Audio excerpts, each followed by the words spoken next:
Hello guys, welcome back to my YouTube channel. आप लोगों को सुबह सुबह की सुप्रभात। जैसा कि आप लोग जानते हैं, हम लोग ने पहले वाले क्लास में देखा था कि रेलवे समानगान की पहली और दूसरी पेज को हम लोगों ने कवर किया था। फिर से शुरुआत करने जा रहे हैं रेलवे के लुसेंट जी के बुक से। फिर से रिवीज़न करते हुए आगे बढ़ेंगे हम लोग।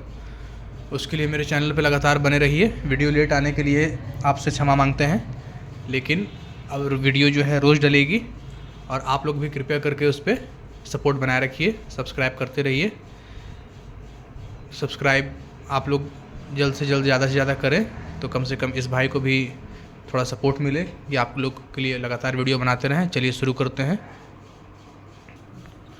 चलिए तो शुरुआत करते हैं। जैसा कि हम लोग उस दिन ये पहला पेज और दूसरा पेज जो है कवर कर लिया था, आज हम लोग यहाँ से स्टार्ट करेंगे। रिवीजन वाइज करेंगे, कॉन्सेप्ट वाइज के हिसाब से पढ़ेंगे कौन कौन सी चीज़ें कवर करनी है अभी, और जो एग्ज़ाम के हिसाब से पूछी जा रही है अभी के करंट सिलेबस के अनुसार, उस हिसाब से हम देखेंगे। शुरू से शुरुआत करते हैं। पहले बिंदु पर आते हैं। भोपाल एक्सप्रेस देश की पहली रेलगाड़ी है जिसे ISO 9001 प्रमाण पत्र मिला है। 1 अगस्त 1994 से रेल यात्री बीमा योजना लागू किया गया था। 5 जनवरी 2006 से निजी क्षेत्र के लिए रेलवे की कंटेनर सेवाएं प्रारंभ की गई थी। कोंकण रेलवे भारतीय रेल की एक अनुषांगिक कंपनी है जो कोंकण के तटीय क्षेत्रों के लिए रेल की परिचालन करती है। कोंकण रेलवे भारतीय रेल की एक अनुषांगिक इकाई के रूप में परंतु स्वायत्त रूप से परिचालित होने वाली रेल व्यवस्था है जिसका मुख्यालय नवी मुंबई के बेलापुर में है। गोवा, महाराष्ट्र, कर्नाटक तथा केरल के बीच छोटे से छोटे रेल मार्ग द्वारा एक लिंक प्रदान करने के लिए मार्च 1990 में कोंकण रेलवे परियोजना प्रारंभ की गई थी। इस परियोजना में आपटा से मंगलुरु के बीच 760 किलोमीटर की दूरी सम्मिलित है। कोंकण रेलवे द्वारा दुनिया का पहला टक्कर रोधी विकसित किया गया है। यह एक माइक्रो प्रोसेसर आधारित प्रणाली है जिसमें एक central processing unit CPU, global positioning system GPS, global positioning system GPS receiver तथा अन्य केंद्रों के साथ संपर्क स्थापित एक डिजिटल रेडियो मोडम लगा था। कोंकण रेलवे में 741 किलोमीटर लंबा रेलवे लाइन है जो महाराष्ट्र, गोवा, कर्नाटक तथा केरल को जोड़ती है। ये बिंदु जो है अंडरलाइन करने योग्य है, जो कि एग्ज़ाम में पूछ सकता है। ऐसे तो हम अपने हिसाब से इसको अंडरलाइन कर रहे हैं। आप लोग भी जो इस वीडियो को देख रहे हैं वो अपने हिसाब से चिन्हित बिंदु को सुनिश्चित करेंगे और उसे अंडरलाइन करेंगे। कोंकण रेल मार्ग में 92 सुरंग, 82 किलोमीटर लंबाई, 179 बड़े पुल, 1819 छोटे पुल, 56 रेलवे स्टेशन तथा 288 सड़क क्रॉसिंग है। ये भी बिंदु अंडरलाइन करने लायक योग्य लग रही है। ऐसे तो जो इसमें इम्पोर्टेंट बिंदु है वो सब आपके सामने हमने लाइन बाय लाइन एक सिरे से दर्शाया है, लेकिन आप लोग भी जो इसको पढ़ रहे हैं या फिर जो इस वीडियो को देख रहे हैं वो अपने हिसाब से अपने तथ्य अनुसार जो भी आपको लगे उस बिंदु को उसको ज़्यादा ध्यान दीजिए और उसको अंडरलाइन कीजिए।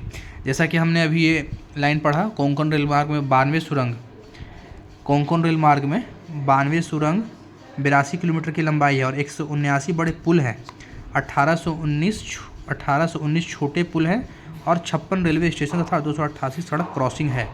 ये बिंदु मुझे लगा कि ये अंडरलाइन करने योग्य है, इसलिए मैंने इसे अंडरलाइन किया है। ये सवाल पहले भी आ चुका है SSC रेलवे वाले एग्ज़ाम में, चाहे LP वाले जो अभी एग्ज़ाम 2026 में होने वाले उसमें इसकी संभावना लग रही है कि ये पूछा जा सकता है। चलिए हम तीसरे बिंदु पर आते हैं। भारत में वर्तमान में भूमिगत रेल कोलकाता, दिल्ली, बेंगलोर, मुंबई, जयपुर, चेन्नई, गुड़गांव, हैदराबाद एवं कोच्चि के कार्यरत है। इंजीनियरिंग श्रीधरन को मेट्रो ट्रेन ऑफ इंडिया के नाम से जाना जाता है। दिल्ली मेट्रो के निर्माण में उनकी महत्वपूर्ण भूमिका रही है। बड़े शहरों में यातायात व्यवस्था की बढ़ती आवश्यकताओं के परिप्रेक्ष्य में केंद्रीय शहरी विकास मंत्रालय ने 20 लाख से अधिक जनसंख्या वाले देश के सभी शहरों की मेट्रो की सुविधा उपलब्ध कराने की योजना बनाई है। अमेरिका, चीन, जापान, जर्मनी, मलेशिया एवं ऑस्ट्रेलिया के पश्चात भारत विश्व में 7वां ऐसा देश हो गया है जहां सार्वजनिक परिवहन के साधन के रूप में मोनो रेल की सुविधा उपलब्ध हो गई है। भारत में मोनो रेल सर्वप्रथम मुंबई में संचालित की गई थी। भारतीय रेल में राजस्व की प्राप्ति यात्रियों की क्रिया से ज़्यादा माल ढुलाई से होता है। रेलवे को किराया भाड़ों से प्राप्त होने वाले कुल राजस्व का लगभग 27% भाग यात्री किरायों में, शेष क्षेत्र भाग माल वाले भाड़ों से प्राप्त होता है। इसके विपरीत यात्री सुविधा पर किए जाने वाला व्यय माल ढुलाई पर किए जाने वाले व्यय से कहीं अधिक होता है। चलिए इस वीडियो में तो अभी तक फ़िलहाल हमने यहाँ तक कवर किया है। ऐसे वीडियो ज़्यादा लंबी ना बने, इस हिसाब से हमने यहाँ काट काट के जो है जो भी इम्पोर्टेंट बिंदु है उस पर रोशनी डाली है। बाकी मिलते हैं फिर दूसरे नेक्स्ट पार्ट में। जब तक के लिए जय हिंद, जय भारत। और हमारे चैनल को जो भी भाई देख रहे हैं वो सब्सक्राइब करें, लाइक करें, शेयर करें। जय हिंद।